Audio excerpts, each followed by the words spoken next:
প্রচুর লোক মনে করতেছেন যে আমরা পলিটিক্যাল পার্টির থেকে ইউনূস সরকার মানে ডক্টর মোহাম্মদ ইউনূস পরিচালিত বা এই সরকারটাকে তারা দেখতে চান। সেই ক্ষেত্রে আপনি কি মনে করেন বা আপনার আকাঙ্ক্ষাটা আমরা একটু জানতে চাইছিলাম যে আপনিও কি মনে করেন যে তার সময়টা একটু? আমার আকাঙ্ক্ষার চাইতে আমি পদ্ধতিগত দিকটা বলি। দেখুন, এই সরকারটি গঠিত হয়েছে, যদিও এটা সুপ্রিম কোর্টের কাছ থেকে একটা আইনগত মানে যাকে বলে যে বৈধতা নেওয়া হয়েছে, কিন্তু সরকারের সবচেয়ে বড় শক্তি হচ্ছে একটা বড় গণ অভ্যুত্থানের মধ্যে দিয়ে যে অভ্যুত্থানের অংশগ্রহণকারী মোটা দাগের সকল পক্ষ এই সরকারকে সমর্থন দিয়েছে। এবং এই যে পদ্ধতিগত জায়গাটা, ফলে এই সরকারের টেনিয়ার কি হবে সেটা কিন্তু এই পদ্ধতির উপরে নির্ভর করবে। অর্থাৎ যে যারা তাকে সমর্থন দিয়েছে সেই পক্ষগুলোর ঐক্যমতের ভিত্তিতে কিন্তু টেনিয়রটাও নির্ধারিত হয়। তাহলে টেনিয়রের ব্যাপারে বিভিন্ন ধরনের বিভিন্ন রকম আকাঙ্ক্ষা থাকতে পারে। আমাদের আকাঙ্ক্ষা থাকতে পারে আরো কম থাকুক কিংবা আরো অনেক বেশি, কিন্তু আপনার আকাঙ্ক্ষাটা আপনি প্রকাশ করতে চাচ্ছেন নাকি এটা একটা পলিটিক্যাল স্ট্যান্ডের কারণে? যে মানে আপনি ধরেন আপনি চাইলেন যে ডক্টর ইউনূস যথাসময় ইলেকশন দেখ, বা আপনি চাইলেন যে ডক্টর ইউনূস আরো আমরা তো ধরেন বিভিন্ন মানুষের আকাঙ্ক্ষার জায়গা থেকে অনেকে কথা বলছেন, কিন্তু আমরা তো অন্তর্বর্তী সরকার নিজে কি বলছে সেটার উপরে আসলে আগে কথা বলবো।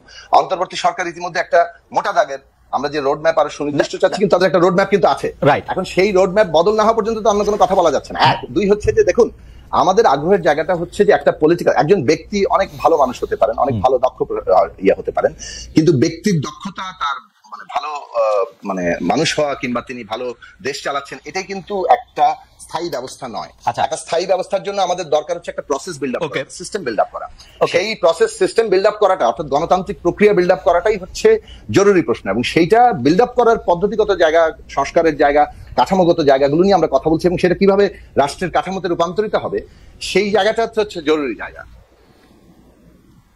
আচ্ছা, আমি এটাকে একটু অন্যভাবে বলি। আপনি অন্তর্বর্তী সরকারের কাঙ্ক্ষার কথা বলতেছেন, যে অন্তর্বর্তী সরকারের চাওয়াকে আমরা কিন্তু শুনছি অন্তর্বর্তী সরকার মানে ডক্টর মোহাম্মদ ইউনূস সহ তার উপদেষ্টা পরিষদে এমন বেশিরভাগ সদস্যই আছেন যারা আর বেশি দিন ক্ষমতা থাকতে চান না। আসলে তারা চান তাদের স্ব কর্মক্ষেত্রে ফিরে যেতে, অপশনের জায়গায় ফিরে যেতে। তো তাদের চাওয়া তো আসলে লম্বা সময় থাকা না। আমি গণতান্ত্রিক মানে গণতন্ত্রের অনেক বড় একজন চ্যাম্পিয়ন, গণসংহতি আন্দোলনের সমন্বয়ক জোনায়েদ সাকির কাছে জানতে চাই যে আপনার চাওয়াটা আসলে কি? মানে আমাদের চাওয়া হচ্ছে, আমি বারবার বলেছি আপনি, আমরা গণতান্ত্রিক প্রক্রিয়া নির্মাণ করতে চাই। সেই প্রক্রিয়া নির্মাণের জন্য যতটুকু যৌক্তিক সময়, প্রয়োজনীয় সময় লাগবে, সেই সময়টুকু আমরা অন্তর্বর্তী সরকারকে দিতে শুরু থেকে চেয়েছি এবং এখনো পর্যন্ত সেই বিষয়ে কথা বলে যাচ্ছি। সাকিব ভাই, আপনার থেকে কোনো প্রশ্নের উত্তর পাওয়া আর হচ্ছে কি বলবো, একটা মাটির ব্যাংকের ঝাঁকাঝাঁকি করে কথা বলানোর চেষ্টা করা প্রায় সমান। যে কারণ হচ্ছে যে আপনি এত এবার মানে কি বলবো, আমাদের হচ্ছে আচ্ছা পরবর্তী প্রশ্নে যাই। পরবর্তী প্রশ্নের আগে একটি ব্যাপার, আমি এটা খবরটা দেখি নাই, কিন্তু সোশ্যাল মিডিয়ায় আমি কয়েকটা ফটো কার্ড দেখছি যে আপনি বলছেন যে এখন দেখা যাচ্ছে আওয়ামী লীগের অনেক লোকের জামিন হচ্ছে, জামিন দেওয়ার ব্যাপারে আপনারা জনমত মনে রাখবেন। যেমন জনমতের কথা আপনি এভাবে বলতেছিলেন, আপনি কি মনে করেন আসলে আদালতকে পাবলিক ওপিনিয়ন দেখে রায় দিতে হবে, কাগজ দেখে না? এটাই আপনি মিন করছেন? না, দেখুন, আমরা যে বিষয়টি এখানে লক্ষ্য করছি সেটা হচ্ছে যে এই যে ফ্যাসিবাদী শাসনে যারা প্রত্যক্ষভাবে যুক্ত ছিলেন, যারা হত্যাকাণ্ডে যুক্ত ছিলেন, যারা ভয়ঙ্কর রকম লুটপাট যুক্ত ছিলেন, তাদের অনেকেই তো দেশ ছেড়ে চলে যেতে পেরেছে, অনেকে এখনো আছে, কেউ কেউ গ্রেফতার হয়েছেন। কিন্তু তাদের এই যে তাদের এই জায়গাগুলো নিয়ে জনগণের মধ্যে ন্যায় বিচার প্রতিষ্ঠার প্রশ্নটি খুব গুরুত্বপূর্ণ একটা প্রশ্ন হিসেবে আছে জনগণের, এবং এটা খুব জরুরি। এই দিক থেকে আবারও বলবো যে একটা গণ অভ্যুত্থানের প্রক্রিয়ার মধ্য দিয়ে যখন একটা দেশের জনগোষ্ঠী যায়, তখন তার যে একটা ট্রমা মতো একটা অভিজ্ঞতা হয়, এটার নিদানের, এটার মানে এই বিষয়ে যদি আপনি, ন্যায় বিচারই হচ্ছে সবচেয়ে বড় উপশম। সুতরাং ন্যায় বিচারের প্রশ্নটি যাতে কোন রকম ভাবে মানে ঘাটতির মধ্যে না পড়ে, ন্যায় বিচারের জায়গাটা ঘাটতির মধ্যে পড়লে কিংবা সন্দেহ তৈরি হলে মানুষের মধ্যে একটা প্রচন্ড রকম বিক্ষোভ তৈরি হবে, এবং তার যে এই অভিজ্ঞতা, সেই অভিজ্ঞতায় তার একটা ভয়ানক রকম হতাশা এবং ব্যর্থতার জায়গা অনুভব হবে। সেটা মানুষ প্রত্যাশা করে না, ওই জায়গাটা অ্যাড্রেস করতে চেয়েছি আমরা আর কি। না, কিন্তু সাকিব ভাই, আপনারা যখন কোনো একটা কম্পিটেন্ট কোর্টের একটা বিচার, মানে এটা তার হাসিনার কোর্ট না, এটা একটা কম্পিটেন্ট কোর্ট আমাদের ধরে নিতে হবে, কারণ বিচারালয় না থাকলে কিন্তু আমাদের কিছু থাকে না। সেইটার বিচারকে যখন জনমধ্যে আপনি চ্যালেঞ্জ করেন সাকিব ভাই, তখন কি আসলে ধরেন আপনার দীর্ঘদিনের রাজনৈতিক সহকর্মী ফিরোজ আহমেদ উনি উনি উনি কিন্তু বারবার এই অনেক বিষয়ে এই যে ঘৃণা ছড়ানোর যে বিষয়গুলো সেগুলি কিন্তু তিনি পছন্দ করতেছেন না। আপনার অবস্থাটা কি তার থেকে একটু আলাদা? আপনি মনে করেন যে না আসলে বিচারালয় থেকে এটা হইলো আমরা যেটা মনে করি সেইটা এই মুহূর্তে হওয়া উচিত, বা জনতা যেটা মনে করে? না, একেবারেই তা নয়। আমরা মনে করি যে নিশ্চয়ই বিচারালয়ের উপর আমাদের আস্থা রাখতে হবে, কিন্তু আমাদের এই বিষয়েও খেয়াল রাখতে হবে যে বিচারালয়ের পুরোপুরি সংস্কার কিন্তু এখনো সম্পন্ন হয়নি, এবং বিচারালয় থেকে শুরু করে বিভিন্ন প্রতিষ্ঠানগুলোর যে দলীয়করণ হয়েছে সেই দলীয়করণের ব্যাপারটা তো একটা বাস্তব ব্যাপার, এবং সেই দলীয়করণের জায়গাগুলোর প্রভাব আমরা দেখতে পাচ্ছি। আমি বলছি যে জবাবদিহিতার জায়গাটা যাতে নিশ্চিত থাকে, মানুষের মধ্যে এই ধারণা যেন না হয় যে বিচার প্রক্রিয়া কোনোভাবে আবার প্রভাবিত। দুটি ক্যাম্পেইন সোশ্যাল মিডিয়াতে আমরা দেখতে পাচ্ছি। একটি হচ্ছে ডক্টর ইউনূসকে 5 বছর ক্ষমতায় চাওয়া, দ্বিতীয়টি হচ্ছে বিএনপির যেসব জাতীয় নেতা নির্বাচনের দাবিতে সোচ্চার ছিলেন তাদের ব্যঙ্গ করে ক্যাম্পেইন। এই দুটি ক্যাম্পেইন নিয়ে আপনাদের অবস্থান কি? কোন চাওয়াটা বা কোন দাবিটার পক্ষে আপনারা? জনাব লক্ষ্ণৌর, আপনার যে প্রশ্নটা করেছিলেন যে ডক্টর ইউনূসকে 5 বছর নির্বাচিত সরকারে পাওয়ার একটা আকাঙ্ক্ষা আমাদের এই আন্দোলনের, বিশেষ করে ছাত্র আন্দোলনের একজন পরিচিত ছাত্র নেতা তিনি ফেসবুকে স্ট্যাটাস দিয়েছিলেন, যেটা কি মূলত অনেকে ভেবেছে যেহেতু তার সোশ্যাল মিডিয়াতে একটা বড় ফ্যান ফলোয়ার্স আন্দোলন কেন্দ্রিক আছে, অনেকে সেটা কপি করেছে, প্রচার করছে, ভাবছে যে যেহেতু তারা এই আন্দোলনের একটা পরিচিত মুখ বা পরিচিত নেতা, কাজে এটা হয়তো তাদের দৃষ্টিভঙ্গি, এবং যেহেতু তাদের মধ্যে আবার সরকারেও তাদের 2 জন এখনো প্রতিনিধি আছে, 3 জন ছিল, 1 জন পদত্যাগ করে দল গঠন করেছে, অনেকে ভেবেছে তাহলে এটা বোধহয় এই সরকার ছাত্র নেতা তাদের একটা মনোভাব, তো কাজে এটাকে পাবলিকলি এন্ডোর্স করা বা এটার পক্ষে জনমত গঠন করা এরকম ভাবেও কেউ কেউ ক্যাম্পেইনটা করতে পারে। তবে এটার সরকারের পক্ষ থেকেও জানানো হয়েছে যে এই ধরনের চিন্তা ভাবনা তাদের নাই।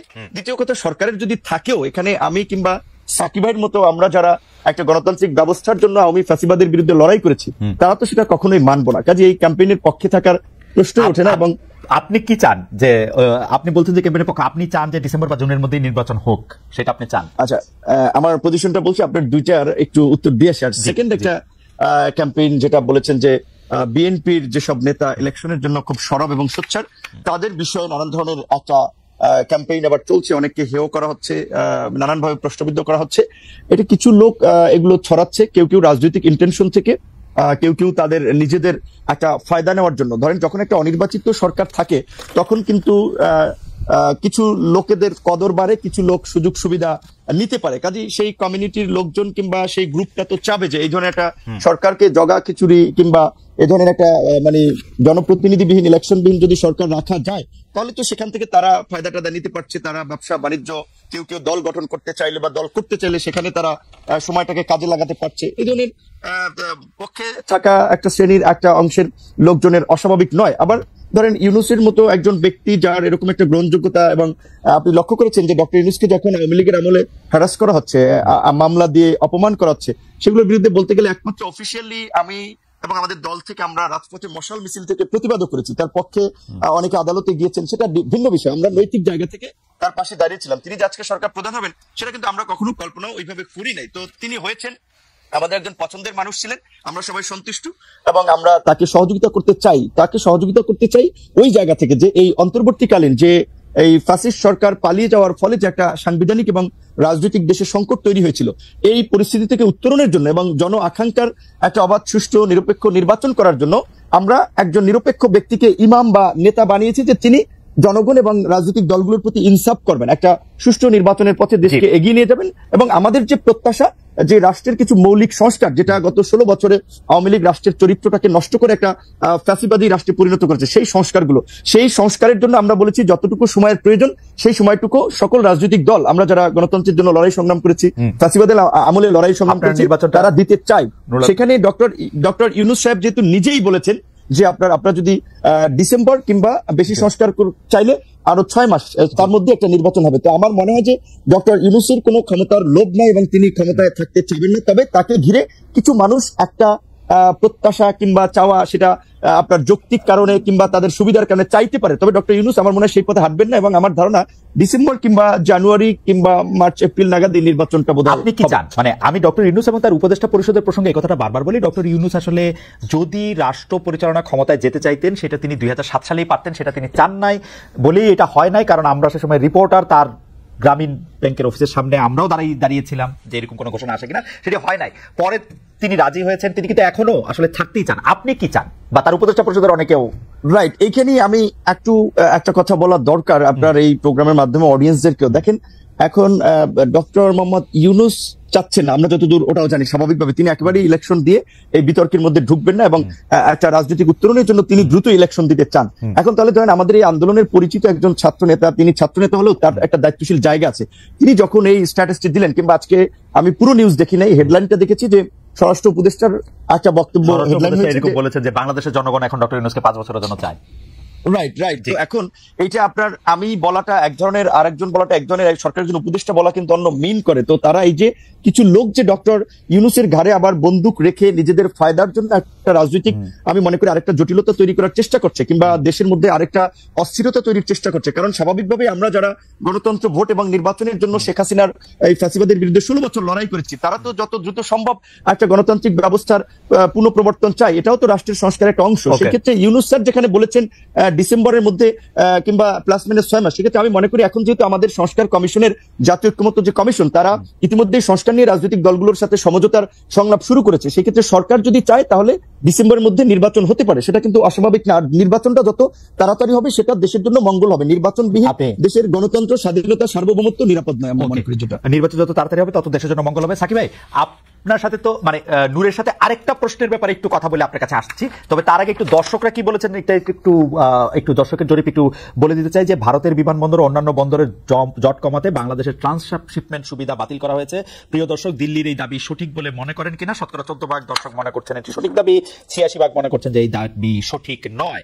আচ্ছা, আমি একটু জনাব নুরুল হক নূরের কাছে একটু ফিরি। জনাব নুরুল হক নূর কিন্তু স্পষ্ট বললেন যে তিনি যত দ্রুত নির্বাচন হবে তত মঙ্গল, কিন্তু সাকিব ভাই এত স্পষ্ট করে কিছু মানে এত স্পষ্ট করে বলেছেন কিনা কিছুটা, নূর আপনি জানেন সাকিবের কথা কিছুটা মাথার উপর দিয়ে গিয়েছে আমাদের, যে এটা আসলে ঠিক উনি কি চেয়েছেন উনি নিশ্চয়ই পরবর্তী সময়ে বা যখন সময় আসবে তখন তিনি এটি আরো একটু পরিষ্কার করে আমাদের জন্য বলবেন। কিন্তু আপনার ব্যাপারে জনাব নূর দর্শকরা মন্তব্য করছেন যে আপনি এখন সকালে একরকম বক্তব্য দেন তো বিকালে বিপরীত বক্তব্য দেন, এ নিয়ে কি বলবেন? গত কয়েক মাসে আপনাকে সোশ্যাল মিডিয়ায় যে এই আলোচনা আছে এটি আপনি লক্ষ্য করছেন কিনা? আমি উদাহরণ দেই কোন কোন বিষয়ে বলা হয়েছে। আপনি কখনো অন্তর্বর্তী সরকারের প্রশংসা করেন, কখনো সমালোচনা করেন, কখনো বিএনপিকে জোটবন্ধু বলেন, কখনো তাদের চাঁদাবাজি সমালোচনা করেন, কখনো নাহিদদের প্রশংসায় ভাষান, আবার কখনো ওদের সরাসরি ভাবে সরকারি পদ ছাড়তে বলেন, বিভিন্ন অন্যায় অত্যাচারের কথা মনে করিয়ে দেন।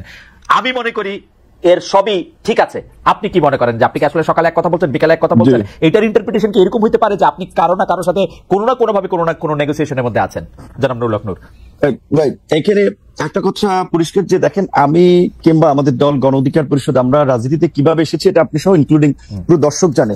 এখানে একটা বাস্তবতা হচ্ছে যখন রাজনৈতিক দলগুলো রাজনীতির পরিস্থিতি কোণঠাসা কিংবা আওয়ামী লীগের অত্যাচার নির্যাতন অনেকে তো হাল ছেড়েই দিয়েছিল যে শেখ হাসিনার জীবদ্দশার সরকার পরিবর্তন হবে না। সেই সময় কিন্তু আমরা ঝুঁকি নিয়ে আন্দোলন সংগ্রাম করে আজকের এই কোটা সংস্কার আন্দোলন, যে আন্দোলনকে কেন্দ্র করে গণ অভ্যুত্থান, সেই আন্দোলন কিন্তু আমরা শুরুর দিকে করেছিলাম এবং এই আন্দোলনে আমরা পাইওনিয়ার। আমরা কোনো সুযোগ সুবিধা কিংবা প্রলোভনে এই পর্যন্ত পড়েছি বা বিক্রি হয়েছি এটা কেউ বলতে পারবে না। এখন একটা বিষয় হচ্ছে কি, ধরেন এই শেখ হাসিনা এই পরিস্থিতির পূর্বে স্বাভাবিকভাবেই বিএনপি জামাত থেকে শুরু করে অপোজিশন সবাই আমাদেরকে ফাইন্যান্স করেছে, সাপোর্ট দিয়েছে, সহযোগিতা করেছে। কারণ একটা রাজনৈতিক স্বার্থের জায়গাও যদি বলেন কিংবা বাস্তবতা বলেন, সেই জায়গা থেকে যে এখন ছাত্র একটা আন্দোলন গড়ে তুলতে পারে ডাকসু থেকে বা ডাকসুর নেতৃবৃন্দ, ছাত্র নেতৃবৃন্দ, সেই জায়গা থেকে আমরা সমর্থন পেয়েছি। 5ই অগস্টের পরে যখন আবার একটা রাজনৈতিক নতুন ছাত্রদের একটা উত্থান হয়েছে কিংবা রাজনৈতিক দলগুলো আগে যারা কোণঠাসা ছিল, প্রকাশ্যে সভা সমাবেশ মিছিল মিটিং করতে পারতো না, এখন সবাই যেটা একটা ওপেন ফিল্ড পেয়েছে, কাজে রাজনৈতিক প্রতিযোগিতার জায়গা থেকে এখন সেই সময় যারা সহযোগিতা করছে তাদের অনেকেই কিন্তু এখন আবার ভিপি নূরদেরকে একটা মাথা ব্যথার কারণ মনে করে, যে কারণে অনেকে একটা ড্যামেজ করতে চায়, ক্যারেক্টার অ্যাসাসিনেশন করতে চায়। আগে যেটা আওয়ামী লীগ করেছে, যে বিকাশ এইটা ওইটা নানান ভাবে, এবং আপনি দেখেছেন কি হাস্যনষ্ট করেছে গত 7 বছর। এখন অনেক কিছু বলেছে, কিন্তু একটা ঘটনারও কিন্তু প্রমাণ করতে পারে। এখন আমি পরিষ্কারভাবে যেটা বলি, শুরুর দিকে আমি বলেছিলাম সেটা আপনার শুধুমাত্র কোনো পাবলিক আলোচনা নেই, একেবারে জাতীয় ঐক্যমত্যের কমিশনের সাকিব ভাই তো সাক্ষী, সাকিব ভাই তো ছিল যখন সর্বশেষও যে জাতীয় সংলাপ হয়েছে, যেখানে সমস্ত রাজনৈতিক দলের নেতৃবৃন্দ ছিলেন, জাতীয় ঐক্যমত্য কমিশনের সদস্যরা ছিলেন, তাদের পরিচিতি পর্বে সেখানে আমি বলেছিলাম যে আমরা মনে করি যে বর্তমান যে অন্তর্বর্তীকালীন সরকার, এইখানে উপদেষ্টাদের সক্ষমতার ঘাটতি আছে, দক্ষতা অভিজ্ঞতার ঘাটতি আছে। যেখানে একজন উপদেষ্টার নাই একটা মিনিস্ট্রি চালানোর অভিজ্ঞতার, তারে দিয়ে রাখছেন 3টা, সরকারটা চলবে কিভাবে? কাজে যদি আপনারা প্রকৃত অর্থে দেশের ভালো কিছু করতে চান, আপনারা এই উপদেষ্টা পরিষদকে জাতীয় সরকার, পলিটিক্যাল পার্টিগুলো এবং আন্দোলনের অংশীজনদের সাথে আলোচনা করে 2 বছরের জন্য এটাকে জাতীয় সরকারের রূপ দেন এবং এটাকে তারপরে আপনারা সংস্কারগুলো বাস্তবায়ন করেন। যেহেতু জাতীয় সরকারের পজিশনে আমি 2 বছরের সময়ের ক্ষেত্রে কিন্তু আমি একমত বলেছি, এবং এটা আওয়ামী লীগের আমলে আমি বলেছিলাম যে 2 বছরের জন্য জাতীয় সরকার, যেহেতু জাতীয় সরকার হয় না, এখন একটা সরকার হচ্ছে নির্দিষ্ট আপনার বলা চলে বলয়ের লোকজনের, এবং সেখানে এই যে ছাত্ররা এনসিপি একটা দল গঠন করেছে, আবার এনসিপির দুজন উপদেষ্টা আছে, তো এনসিপি সরকারের থেকে দল বানাবে, সরকারি সুবিধা নিয়ে দল বানাবে, এটা কি কোনো দল মানবে? যে কারণে কিন্তু আমরা বলেছি সরকারের যে গ্রহণযোগ্যতা ছিল বা রাজনৈতিক দলগুলোর সমর্থনটা ছিল, এখন কিন্তু সরকারের কিছু কর্মকাণ্ড উপদেষ্টাদের বক্তব্যে এখন সেই সমর্থনটা তারা হারাচ্ছে। সেই জায়গা থেকে আমি বলেছি যে শুরুর দিকে আমরা 2 বছর জাতীয় সরকার, এবং গতকালকে আমাদের সংস্কার কমিশনের যে প্রস্তাবনা, সেখানে আমরা বলেছি যে সরকার যদি আপনার এই সংস্কারগুলো বাস্তবায়ন করতে চায়, তবে অবশ্যই এই সরকারকে জাতীয় সরকারে রূপান্তর করে অধ্যাদেশের মাধ্যমে এই সংস্কারগুলো বাস্তবায়ন করবে রাজনৈতিক ঐক্যমতের ভিত্তিতে, অন্যথায় তারা পারবে না। কিন্তু সেই জায়গা থেকে আমি এইটুকু বলবো যে যারা এখন সত্যিকার অর্থে যারা এই এনসিপি কে কেন্দ্র করে কিছু নতুন সুবিধাভোগী লোক তৈরি হয়েছে, যারা আগে কোনোদিন মিছিল মিটিং এ দেখিনি, রাজপথে দেখিনি, এখন তারা সমন্বয়ক, বড় বড় নেতা, এখন তারা মনে করছে যে আমরা যারা নির্বাচনের কথা বলছি তাদের খাবার তো বন্ধ হয়ে যাবে। যে কারণে অনেকে ইন্টেনশনালি সোশ্যাল মিডিয়ায় এই ক্যাম্পেইনটা করছে যে বিপিনুর সকালে এক কথা হলে বিকেলে এক কথা। ঠিক আছে, আপনার বক্তব্য পরিষ্কার।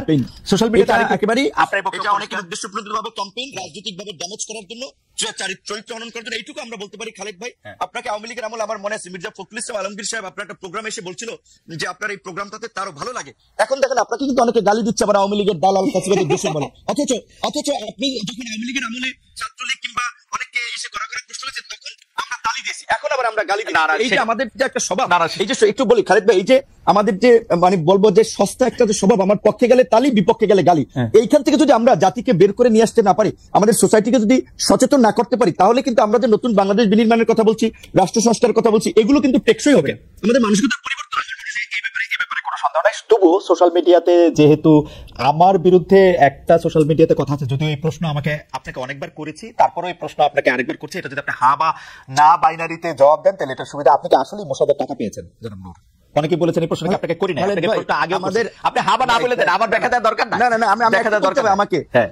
এই কথাগুলো বারবার আনাই হচ্ছে আমাদের রাজনৈতিক ড্যামেজ করার জন্য। আসলে এইটা নিয়ে অনেক উত্তর দিয়েছি, ব্যাখ্যা দিয়েছি। আমি এটা বলবো যে যারা এগুলা আমার বিরুদ্ধে অভিযোগ যে আমি আপনাকে নাকি এই প্রশ্ন কখনো করি নাই, যদি আমি আপনাকে এই প্রশ্ন অসংখ্যবার করছি, আমার বিরুদ্ধে এটা হচ্ছে আপনার অভিযোগ। অর্থাৎ আপনি কি না বললেন কিনা যে না, মানে না বলছেন না হ্যাঁ বলছেন, সেটা একটু বলবেন। এটা তো প্রমাণ ভাই, এটা অসংখ্যবার বলেছে, এটা বিভ্রান্তিকর বিষয়, এটা একটা প্রোপাগান্ডা ছিল, সেটা তো প্রমাণ। ওকে, ঠিক আছে। আমার কাছে আমি একটু জনাব জোনাসাকির কাছে যাই। জনাব জোনাসাকি, একটা জিনিস হলো যে অনেকের আশঙ্কা থাকলেও দেখেন বাংলাদেশের রাজনীতিতে যারা সক্রিয় রাজনীতিবিদ আছেন, আমি জোনায়েদ সাকি ভাইকে আমার মানে আমি ওনার সবচেয়ে ঘনিষ্ঠ বলে বিভিন্ন জায়গায় দাবি করি, অনেক জায়গায় এক লাইন উপরে গিয়ে বন্ধুও বলি, যদিও সাকিব ভাই আমার থেকে অল্প একটু বড়। কিন্তু আমি আপনার কাছে এই প্রশ্নটা করতে চাই সাকিব, আপনি তো দীর্ঘ এটা বলে কি সাকিবের পক্ষে আপনার অবস্থানটা জানাই দিলেন? হ্যাঁ, আমি সাকিবের পক্ষে অলওয়েজ। কিন্তু আমি প্রশ্নটা করতে চাই যে আপনি তো আসলে রাজনীতিকে বিশ্লেষণও করেন, তো সেই ক্ষেত্রে 5 আগস্টের পরে যে একটা জরুরি অবস্থা জারি হয় নাই, সেনাবাহিনী যে আসলে একটা কি ক্ষমতার মধ্যে এটা বসে নাই, এটার একটা সিগনিফিকেন্স ছিল, যেটা আপনার সঙ্গে আমার সঙ্গে অনেকবার আলোচনা হয়েছে। কিন্তু অন্তর্বর্তীকালীন সরকার গঠন থেকে দেশ পরিচালনায় সেনাপ্রধান, সেনাবাহিনী প্রত্যক্ষভাবে জড়িত। এমনকি আমরা জনাব হাসান আব্দুল্লাহর কথা কিন্তু আইএসপিআর এর বক্তব্য দিয়ে অস্বীকার করা হয় নাই, বলা হয়েছে যে একটা অন্য পরিস্থিতিতে এই কথাটা বলা হয়েছে। কিন্তু এই যে প্রকাশ্যে অপ্রকাশ্যে মিটিং করা, নির্বাচন নিয়ে মন্তব্য করা, কে থাকবে না থাকবে এটা বলা, এই ক্যান্টনমেন্টের এই সক্রিয়তা আপনি কিভাবে দেখেন সাকিব ভাই? আমাদের অনেকগুলি প্রশ্ন আছে, আপনি যদি একটু ছোট করে বলেন। আমি একটু নূরকেও জানতে চাইবো যে আসলে ক্যান্টনমেন্টের এই সক্রিয়তা বাংলাদেশের রাজনীতির জন্য বা আপনি কিভাবে দেখেন সাকিব ভাই? আচ্ছা, আপনার আগের বিষয়ে যেটা আপনি বললেন মাথার উপর দিয়ে গেছে, সেই বিষয়ে কিছু কথা বলতে চাই, তবে এই প্রশ্নটাকে আমি দ্রুত উত্তর দিই। দেখুন, আমরা তো গণতান্ত্রিক রাজনীতি চাই এবং সেইখানে সেনাবাহিনীর রাজনীতিতে হস্তক্ষেপের কোনো সুযোগ নেই। সেনাবাহিনী দেশ রক্ষার কাজ করবে, তার পেশাদার সেনাবাহিনী হিসেবে গড়ে উঠবে, তার মর্যাদা, সেই প্রতিষ্ঠানকে গড়ে তোলা আমাদের কর্তব্য। এখন এই যে 5ই আগস্টের আগে সেনাবাহিনীর যে ভূমিকাটা, সেটা একটা পর্যায়ে এসে অনেকটা খুবই গুরুত্বপূর্ণ জায়গায় চলে এসেছিল। সেনাবাহিনী জনগণের উপর গুলি চালাবে নাকি সেনাবাহিনী আসলে এই জনগণকে মানে জনগণের সাথে একটা মুখোমুখি হবে না, সেই জায়গাটাতে সেনাবাহিনী সিদ্ধান্ত নিয়েছে যে তারা জনগণের মুখোমুখি হবে না এবং তারা জনগণের উপর গুলি চালাবে না। সেটা আমরা সেনাপ্রধানের মিটিং এর মধ্য দিয়ে সেনাবাহিনীর সাথে মিটিং এর পরে তার বক্তব্য শুনেছি। এবং একদিক থেকে বলা চলে যে এই অভ্যুত্থানের জনগণের যে উত্থানটা ঘটেছে তার সাথে সেনাবাহিনীও একভাবে কি বলতে পারেন যে তার সাথে যুক্ত হয়ে পড়েছে অথবা তার সমর্থনে এসে দাঁড়িয়েছে। এবং এইখানে আমরা যখন অন্তর্বর্তী সরকার গঠিত হয়েছে, সেই ক্ষেত্রে তাদের মানে এই অন্তর্বর্তী সরকারের কে সমর্থন করা, তাকে সফল করে তোলার জন্যই তারা তাদের ঘোষণাটা দিয়েছে। তো এই ক্ষেত্রে যেটা হয় যে সেনাপ্রধানের সাথে যদি কেউ গিয়ে কোনো আলোচনা করতে চায়, আলোচনা করে, তাহলে তো সেটা মানে এখন তাদের দায়িত্বের ব্যাপার। তো সেই দিক থেকে তিনিও একটা প্রতিষ্ঠান চালান। এক হচ্ছে তিনি বলতে পারেন যে আমি কারোর সাথে আলোচনা করব না, আরেকটা হচ্ছে যে তার সাথে কেউ আলোচনা করতে গেলে তিনি তার মতামত দিতে পারেন।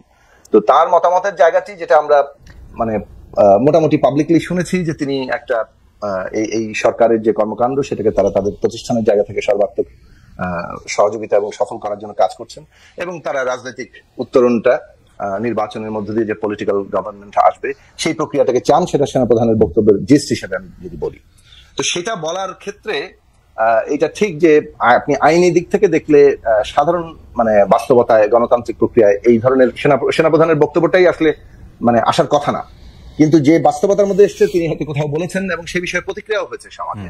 আমার মনে হয় যে এই বিষয়ে সরকার এবং সেনাবাহিনী আলোচনা করে তাদের নিজস্ব যে জুরিসডিকশন, তাদের নিজ নিজ কাজের এলাকা এবং এখতিয়ার সেটা ঠিক করে নেবেন, এবং সেটাই হয়তো মঙ্গল হবে। আমি একটু ফিরি আপনার ইয়েতে, আপনার মাথার উপর দিয়ে যেটা গিয়েছে। আমি দেখুন, আমার মনে হয় আমাদের দিক থেকে আমরা আমাদের প্রস্তাবটা খুব স্পষ্ট করে বলছি, এবং আমাদের মনে হয় যে 5ই আগস্টের আগেও আমরা যেমন কনসিস্টেন্ট বক্তব্য দিতাম, 5ই আগস্টের পর থেকেও আমরা কনসিস্টেন্ট বক্তব্য দিয়েছি। এক, আমরা বলেছি যে আমাদের ন্যূনতম জাতীয় ঐক্য রক্ষা করতে হবে। ফ্যাসিবাদী সরকারের পতনের পরে ফ্যাসিবাদকে বিলোপ করে একটা গণতান্ত্রিক ব্যবস্থা নির্মাণ করতে হলে আমাদের ন্যূনতম জাতীয় ঐক্যমত্য রক্ষা করতে হবে, যারা ফ্যাসিবাদ বিরোধী শক্তি তাদের মধ্যে। এবং গণতন্ত্রের মধ্যে প্রতিযোগিতা প্রতিদ্বন্দ্বিতা থাকে, কিন্তু সেটা যাতে এই ঐক্যমত্যকে ছাপিয়ে না যায়। এটা হচ্ছে প্রথম জায়গা। দ্বিতীয় জায়গা হচ্ছে আমরা বলেছি যে সংস্কার করতে হবে, নির্বাচনের জন্য সংস্কার দরকার, এবং সংস্কার সম্পন্ন করা, চূড়ান্ত করার জন্য নির্বাচন দরকার। আলটিমেটলি একটা পার্লামেন্টে রেটিফাই করতে হবে সবকিছু। যখন বোঝেন, তারপর আমরা বলেছি যে এই যে আমাদের ন্যূনতম যে ঐক্যমত্য হবে সেগুলো জাতীয় সনদ হবে, তার একটা অংশ নির্বাহী আদেশেই সম্পন্ন করা সম্ভব। আর সংবিধান পরিবর্তনের প্রশ্নটি ঐক্যমত্য অঙ্গীকার এবং অর্ডিন্যান্স করে সংসদে সেটাকে যাতে পরিবর্তন করা হয় সেই জায়গায় নিয়ে যাওয়া দরকার। সেই জন্য সংসদ নির্বাচনটা যে সংবিধান সংস্কার পরিষদের, আমি কিন্তু সংস্কার পরিষদের নির্বাচন আমরা চাচ্ছি সেটাও বলেছি। এবং আমরা বলেছি যে এটা ডিসেম্বর থেকে জুন পর্যন্ত বর্তমান অন্তর্বর্তী সরকার খোদ প্রফেসর ডক্টর মোহাম্মদ ইউনূস তিনি যে সময়সীমা ঠিক করেছেন তার মধ্যে এটা সম্ভব। তার মানে আমরা মনে করি যে এই সংস্কার শেষ করে ডিসেম্বর থেকে জুনের মধ্যেই নির্বাচন করা সম্ভব, এবং আমাদের সম্ভব। আপনি কোনটা চান সেইটা জানতে চাইছিলাম, কারণ ডক্টর ইউনূস ক্ষমতায় থাকতে চায় না, আসতেই চায় না। আমরা যখন সম্ভব বলি তার মানে এটা আমরা চাই, এবং আমরা কেন চাই বলি স্পষ্ট বলেছি যে একটা গণতান্ত্রিক ব্যবস্থা গড়ে তোলাটা, অর্থাৎ সিস্টেম বিল্ড আপ করা, যেখানে ক্ষমতা হস্তান্তরের শান্তিপূর্ণ পথ থাকবে, জনগণকে জয় করে জনগণের ক্ষমতা এইটা নির্মাণ করতে হবে। সেটা নির্মাণ করাটা জরুরি। একজন ব্যক্তি যত ভালোই হন না কেন, যত দক্ষ প্রশাসক, যত বেশি হন না কেন, শেষ পর্যন্ত যদি জনগণের এই গণতান্ত্রিক ব্যবস্থা আমরা তৈরি করতে না পারি সেটা টেকসই হবে না। ফলে গণতান্ত্রিক ব্যবস্থা তৈরি করাটা আমাদের কাজ। এবং প্রফেসর ডক্টর মোহাম্মদ ইউনূস তিনি যে মাপের ব্যক্তি, সারা দুনিয়াতে তার যে অবস্থান, বাংলাদেশে তার যে অবস্থান, এবং তার যে এই সময়কালে তিনি যে আমাদের সামনে তার যে সহমর্মিতা, তার যে সবকিছু মিলে তিনি যা এখন পর্যন্ত দেখিয়েছেন, আমার মনে হয় যে এটা তিনি তার কথাতেই এখন পর্যন্ত যেহেতু অটল আছেন সেটার উপরে আমরা আস্থা রাখি। এক, দুই হচ্ছে যে বাংলাদেশে তিনি একটা গণতান্ত্রিক উত্তরণ সাফল্যের সাথে তৈরি করতে পারলেন, মানে সম্পন্ন করতে পারলেন। এই দৃষ্টান্তটা স্থাপিত হওয়া খুব জরুরি। এখন যদি ডক্টর ইউনূসের মনে হয় বা আমাদের মনে হয় যে গণতন্ত্রের পথে উন্নয়নে সফলতা পেতে হলে তিনি আরো 3 বছর যদি এখানে থাকেন, তাহলে গণতান্ত্রিক প্রক্রিয়ায় গণতান্ত্রিক দলগুলিও গণতান্ত্রিক প্রক্রিয়ায় আসতে এই বিষয়ে আমি আপনার প্রশ্ন তুলে ফেলেছি। আমি এই বিষয়টা স্পষ্ট করেছি যে এইটা কিভাবে নির্ধারিত হবে তার একটা পদ্ধতিগত জায়গা লাগবে।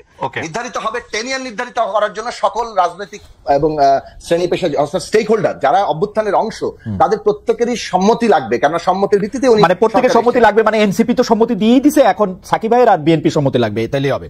আর কে আর বাকিদের তো আর গণনার মধ্যেই নাই। ও নূর আছে, নূরের গণনাও আছে। আচ্ছা, আমি আসছি আবার সাকিব ভাই, আমাদের অনেকগুলি প্রশ্ন জমে গেছে। নূর আজকে প্যাচ লাগাইছে, নূর আজকে দেরি করে আইসা প্যাচ লাগাইছে। নূর একটু খুব দ্রুত কবেন কিনা, আমাদের অনেকগুলি ব্যাপার আছে, সেই জন্য আপনাদের দুজনের মতামত আমরা একটু শুনতে চাই। যে ক্যান্টনমেন্টের রাজনীতির ওই প্রশ্নটা যদি আপনি বলতেন যে ক্যান্টনমেন্ট আসলে রাজনীতিতে প্রভাবিত করতেছে কিনা বা করা উচিত কিনা, একটু যদি সংখ্যায় বলেন। অনেকগুলি প্রশ্ন জমে গেছে নূর।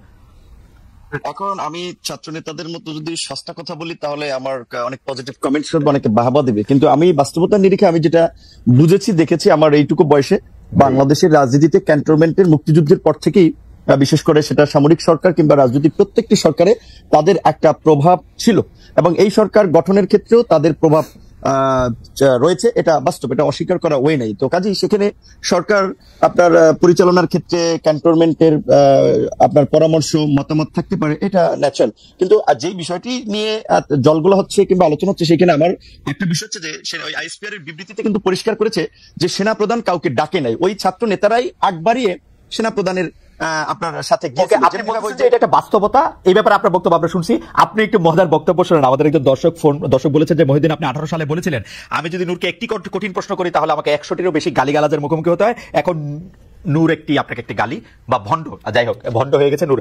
আমি যেটি বলি, আপনি যে বললেন ছাত্র নেতাদের সস্তা কথা, আপনার বেশিরভাগ ছাত্র নেতা হচ্ছে আপনার ছাত্র নানা কারণে, এবং তারা আপনার পথই কিন্তু আসলে অনুসরণ করতেছেন। আপনি যেই পথ দেখিয়েছিলেন, এখন আপনি সেই পথ থেকে বেরিয়ে আপনি এখন একটি কাঠামোবদ্ধ অবস্থা, সেনাবাহিনী, ক্যান্টনমেন্ট, অনেক বেশি প্রাতিষ্ঠানিক, এরকম একটি জায়গা, একটি মুরব্বীর জায়গায় নিচ্ছেন কিনা আপনি? না, মুরব্বীর জায়গা না। বাস্তব কথা হচ্ছে, শুনেন, আমি চাইলে এই সরকার যদি সেনাবাহিনীর সহায়তা ছাড়া রাষ্ট্র পরিচালনা কিংবা সামনে একটা অবাধ সুষ্ঠু নিরপেক্ষ নির্বাচন, এটা সম্ভব নয়। কাজেই শুধু প্রতিপক্ষ করে তো লাভ নাই। সেনাবাহিনী, পুলিশ বলেন, অন্যান্য প্রতিষ্ঠানগুলো বলেন, তাদের সাথে নিয়ে আলাপ আলোচনা এবং সবাই মিলেই একটা অবাধ সুষ্ঠু নিরপেক্ষ নির্বাচন, এই সংকট এবং সামনের ভবিষ্যৎ, এটা নির্ধারণ করতে হবে। সেখানে ছাত্র, এই 2-4 জন ছাত্র যেভাবে সামরিক বাহিনীকে একটা প্রতিপক্ষ বানিয়ে দিয়েছিল এবং আরো 2-4 জন ইউটিউবাররা বাইতুল মোকাররম থেকে ক্যান্টনমেন্ট অভিমুখে যাত্রা করার জন্য একটা উস্কানি দিয়েছিল, এটা যদি হয়তো বাংলাদেশে তো আরেকটা অন্যরকম পরিস্থিতি তৈরি হতো। সাকিব ভাই যেটা বলেছে, সেনাবাহিনী যদি এই আন্দোলনে শেষের দিকে সমর্থন না দিত তাহলে গৃহযুদ্ধ হতো। আপনি বন্দুকের সামনে যদি সামরিক বাহিনীও যদি বলতো যে আগামী কালকে থেকে তারাও অস্ত্র, আপনারা তাদের সর্বাত্মক প্রস্তুতি নেমে যেত, কি পরিস্থিতি হতো চিন্তা করতে পারতেন? একটা নির্ঘাত গৃহযুদ্ধ। হয়তো আমরা জয়লাভ করতাম, সেটা ভিন্ন বিষয়, কিন্তু এই ব্লাডশেড থেকে রক্ষার জন্য সেনাবাহিনী তো একটা ইতিবাচক ভূমিকা নিয়েছে। যেমনি একটি ভূমিকাটি নিয়েছিল 90 সালে, যেমনি নিয়েছিল 75-এ, যেমনি নিয়েছিল 71-এ, সেই সেনাবাহিনীকে মুখোমুখি করার কোনো আমাদের আছে বলে আমি মনে করি। জনাব, আপনার বক্তব্য পরিষ্কার। আমরা আবারও একটি কমন প্রশ্ন আপনাদের দুজনকে করতে চাই। এবার আপনাকে দিয়ে আমরা শুরু করতে চাই। ডক্টর ইউনূস সরকার প্রধান হিসেবে নরেন্দ্র মোদীর সঙ্গে বৈঠক করেছেন, এটি একটি বড় দিক কিনা বাংলাদেশের জন্য, এটা আসলে কতটা সিগনিফিকেন্ট, এটা নিয়ে একটা বলবেন। এটা এক ধরনের স্বীকৃতি, কেউ কেউ বলছেন। চীনে গিয়ে 7 সিস্টার্স নিয়ে তিনি যে বক্তব্য দিয়েছেন, সমুদ্র সুবিধা নিয়ে তিনি যে কথা বলেছেন, ল্যান্ডলক কান্ট্রি, এগুলিকে আপনারা সুবিধা করেন কিনা? বলা যায় এর প্রভাবে ট্রান্সশিপমেন্ট বাতিল করে দিয়েছে ভারত, এটাও দেখছেন কিনা? আমি জানি যে অনেক বড় প্রশ্ন, অনেক বড় প্রেক্ষাপট, কিন্তু নূর যদি একটু 2 মিনিটে বলতেন। আমরা একই প্রশ্ন সাকিব ভাই। আমি সংক্ষেপে বলবো, যেটা আমার একটি প্রোগ্রাম আছে, এটা হচ্ছে ডক্টর ইউনূসের সাথে প্রথমবারের মতো তিনি ক্ষমতা আসার পরে 8 মাসে ভারতের প্রধানমন্ত্রী নরেন্দ্র মোদীর সাথে একটা মিটিং হয়েছে।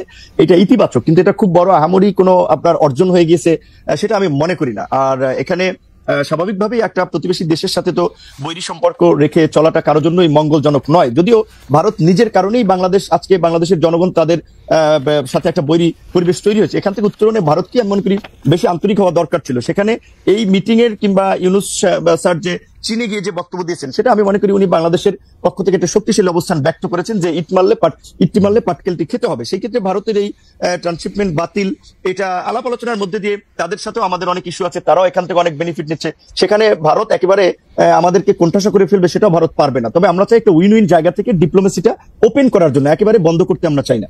ওকে, সাকিব ভাই, আপনি একটু সংক্ষেপে বা 1.5 মিনিটে বলবেন কিনা চীন সফর, ভারত সম্পর্কে মতামত, বিশেষ করে যদি আপনার পরিষ্কার না হয়ে থাকে, আমি আগের প্রশ্নে এক লাইন একটু বলি। না, ওইটা পরিষ্কার হয়েছে ভাই। আচ্ছা, ওইটা পরিষ্কার হয়েছে, আমি বুঝছি। আমার ধারণা দর্শকরাও বুঝেছেন, কারণ দর্শকদের মতামত আমি দেখতে পাচ্ছি যে এটি নিয়ে আর এই মুহূর্তে মন্তব্য করছেন। আপনি যদি ভারত সফর।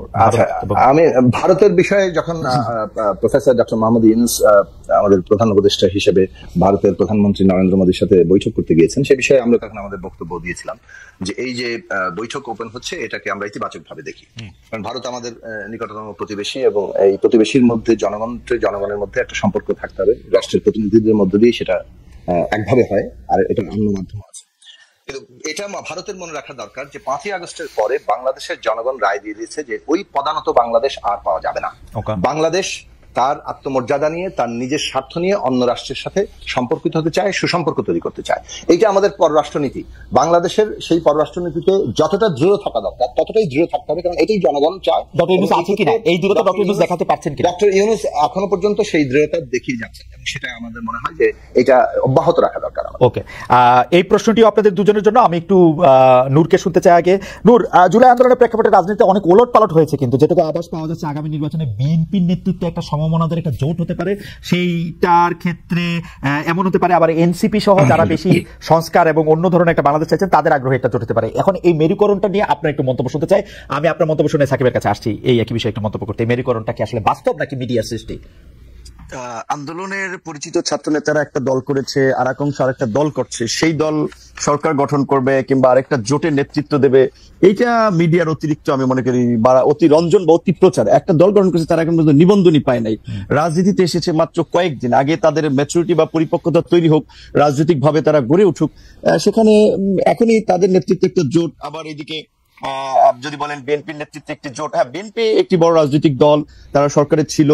আন্দোলন সংগ্রামে এই যে আমরা প্রায় 42টি রাজনৈতিক দল ইনক্লুডিং সাকিব ভাই সহ আমরা যে যুগপৎ আন্দোলন করেছিলাম, 31 দফা রাষ্ট্র সংস্কারের রূপরেখা এই আন্দোলনের আগেই দিয়েছিলাম, সেখানে আমাদের মধ্যে একটা বোঝাপড়া ছিল। কিন্তু বিএনপি কিছুদিন আগে বিএনপির এক শীর্ষ নেতার বক্তব্যে আমরা দেখতে পেলাম যে বিএনপি বলছে যে এই নির্বাচনে তাদের জোট গঠনের কোনো পরিকল্পনা নাই। তবে আবার তারা একটা জাতীয় সরকারের কথা বলেছে। কাজে বিএনপির কৌশলটা কি হয় সেটা জানি না, তবে আমরা আলাপ আলোচনা চালাচ্ছি বিভিন্ন রাজনৈতিক দলগুলোর সাথে যে নিবন্ধিত কিংবা সমমনার দল, আমরা যারা একটা নতুন রাজনীতি চাই, পরিবর্তন চাই, যারা একটা ইতিবাচক ভাবে আগামী বাংলাদেশকে দেখতে চাই, তারা যদি একটা সরকার গঠন করতে পারি, নির্বাচন একটা জোট গঠন করতে পারি, সেই আলাপ আলোচনাটি চলছে অনেকের জায়গা থেকে। সেখানে কার নেতৃত্বে কোন জোট হবে সেইটা বোধহয় এখনই সময় না, কারণ রাজনীতিতে যদি ধরেন নির্বাচন ডিসেম্বর হয় তাহলে এক ধরনের মেরুকরণ হতে পারে, ডিসেম্বর ওভার হলে আরেক ধরনের মেরুকরণ হতে পারে। আমি সহজ সরল ভাবে এটা মনে করি মেরুকরণের এখনো অনেক সময় বাকি, অনেক জল অনেক দিকে গড়াবে আমার মনে হয়, যদি সময় যত যাবে তত বোঝা যাবে।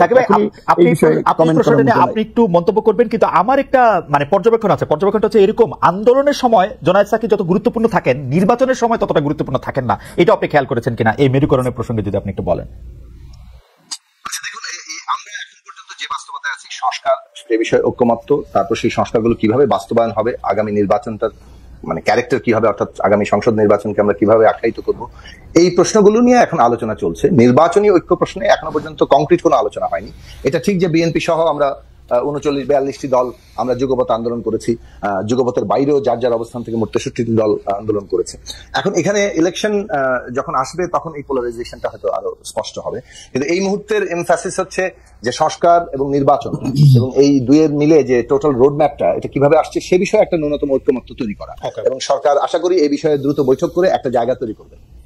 আমাদের আর গুরুত্বপূর্ণ জায়গা, দেখুন আমরা বাংলাদেশে গণমানুষের রাজনৈতিক প্রতিনিধিত্ব করতে চাই। বাংলাদেশের বেশিরভাগ রাজনৈতিক দল যারা এখানে ফাংশন করেছে, এটা আমাদের দলের জায়গা থেকে আমরা বলেছি যে তারা স্বার্থগত দিক থেকে তাদের হয়তো দল অনেক বড়, গণমানুষও সেখানে আছে, কিন্তু গণমানুষের স্বার্থের তারা কতটা প্রতিনিধিত্ব করেন, যারা ক্ষমতায় গিয়েছেন তাদের ব্যাপারে তো আমরা আমাদের বিভিন্ন সময় অবস্থান বলেছি।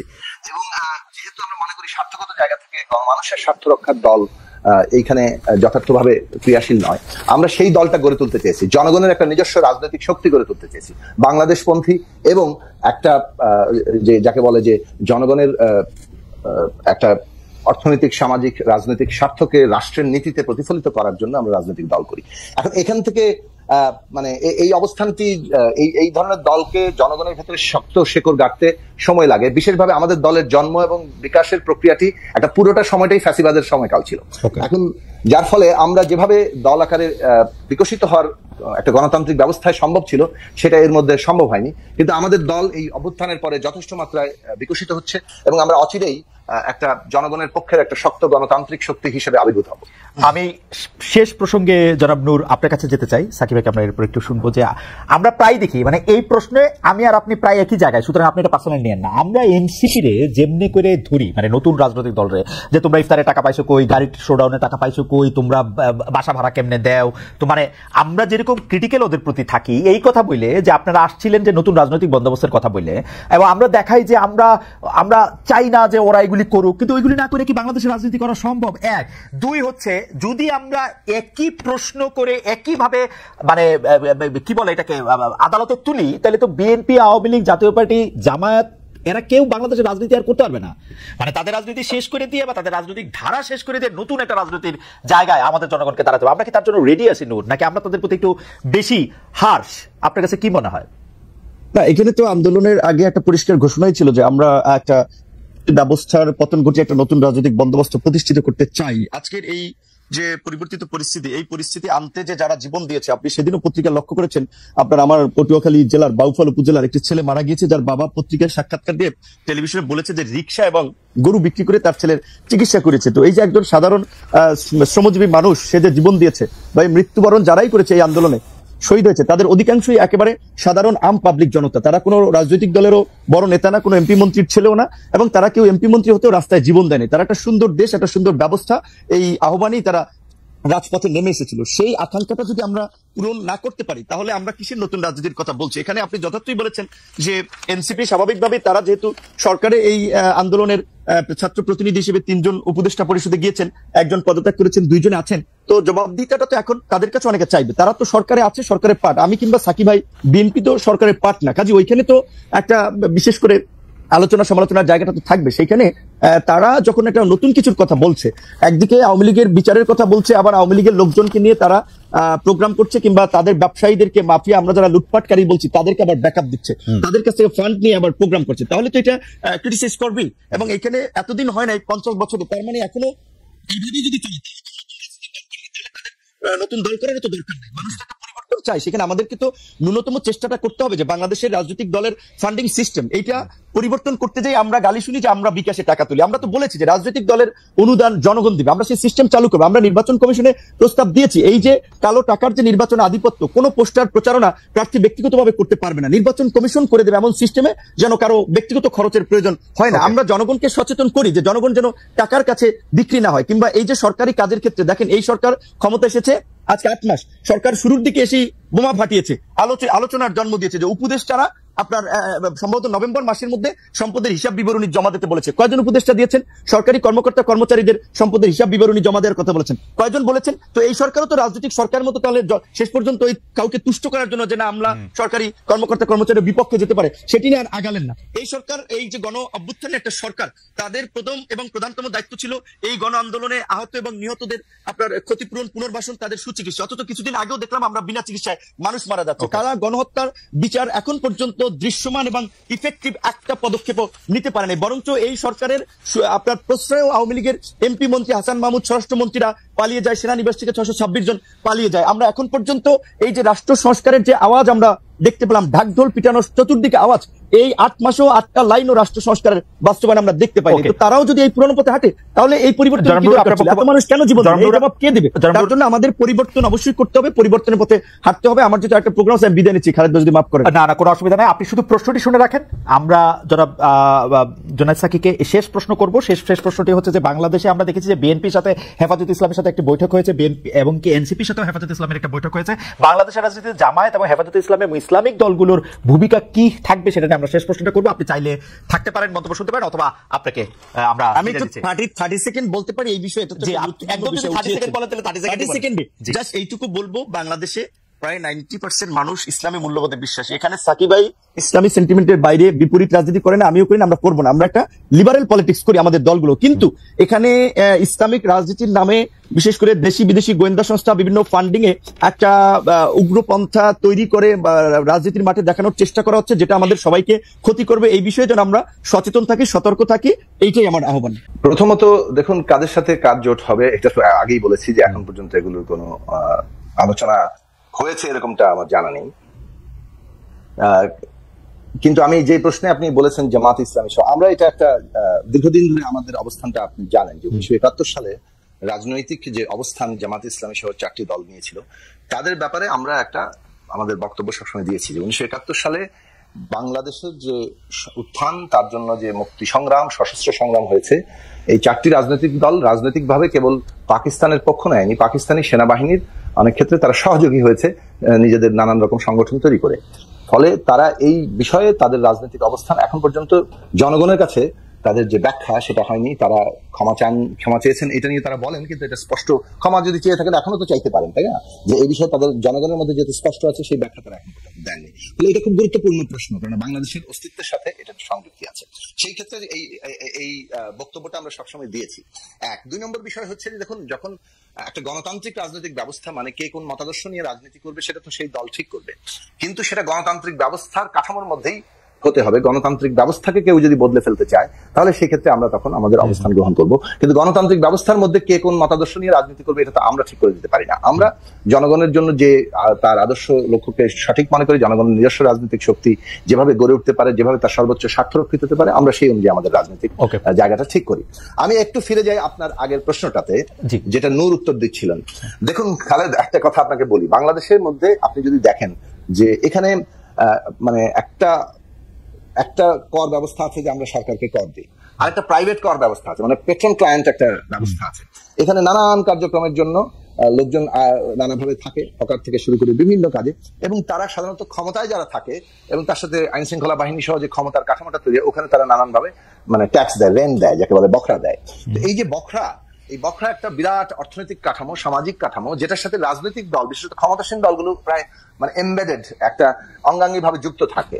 এখন এই যে জায়গাটা, এটা বাংলাদেশের এমন এই বিদ্যমান অর্থনৈতিক রাজনৈতিক বন্দোবস্তের একটা ফল।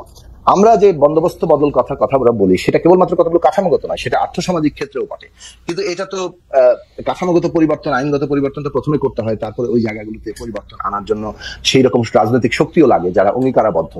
কিন্তু আমরা যখন নতুন রাজনৈতিক দল হিসেবে ছাত্রদের মধ্যে থেকে কখনো দল গড়ে উঠেছে, যেমন নূরদের দল যখন তৈরি হয়েছে, আমরা কিছুটা আগে থেকে রাজনীতি করি, সেই হিসাবে এক ধরনের বলতে পারেন তুলনামূলকভাবে অগ্রজ।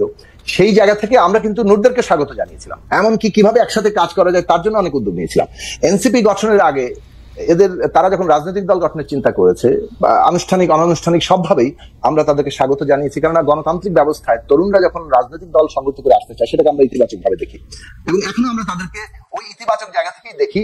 সে কারণে নিন্দা কিংবা ধরেন খুব বেশি মানে গালাগালি তো আমি করি না, তো সেই জায়গা থেকে আমরা কিন্তু কোনো অবস্থান নিই না। আমরা কোনো ক্ষেত্রে সতর্কতা জায়গাটা দেখানোর চেষ্টা করি।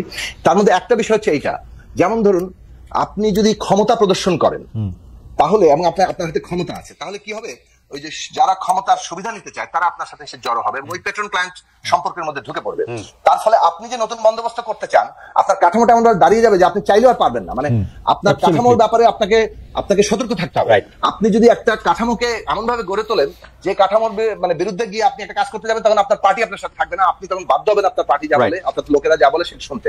সেই ক্ষেত্রে আমরা কিন্তু এই ছাত্রদের নতুন দলকে কিংবা অন্যান্য দলকেও আমরা আহ্বান জানাই যে আমাদের কাঠামোগত বদলের জায়গায় ওইটা যদি আমরা না করি, তাহলে এই যেমন এখন ধরুন বিএনপির কথা আমাদের আর সময় নেই সাকিব ভাই, আমরা অলরেডি না 30 সেকেন্ডে বলেন ভাই। বিএনপির মতো দল, তারা সেন্ট্রালি মানে অ্যাক্টিং চেয়ারম্যান জনাব তারেক রহমান থেকে শুরু করে পুরো মহাসচিব থেকে শুরু করে সবাই বলছেন যে চাঁদাবাজি এটা নিয়ন্ত্রণ করতে, বহিষ্কার করছেন, কিন্তু নিয়ন্ত্রণ করতে পারছেন না। এই যে জায়গাটা, এটা কাঠামোগত সমস্যা। মানে এটাতে আমি সমালোচনা করেই বলছি যে একটা কাঠামোগত সমস্যা আছে। ফলে আমাদের বাংলাদেশের নতুন রাজনৈতিক বন্দোবস্ত মানেই যেমন আইনগত, সাংবিধানিক, কাঠামোগত গুরুত্বপূর্ণ কথা বলছেন সাকিব ভাই। মাঝে মাঝে কাঠামোগত পরিবর্তন, যে মাঝে মাঝে ক্ষমতাধরদের অনেকেই বলছেন যে তাদের উপর আমাদের কোনো কন্ট্রোল নাই, সেটি একটি আসলে অ্যাড্রেস করা দরকার, স্ট্রাকচারালি জায়গাটা দেখা দরকার। এটা সাকিবের সাথে আমি একদম একমত। জনাব জুনায়েদ সাকি, আপনাকে অনেক ধন্যবাদ, আপনি আমাদেরকে সময় দিয়েছেন, অনেকগুলি গুরুত্বপূর্ণ বিষয়ে কথা বলেছেন। আপনাকে অনেক ধন্যবাদ।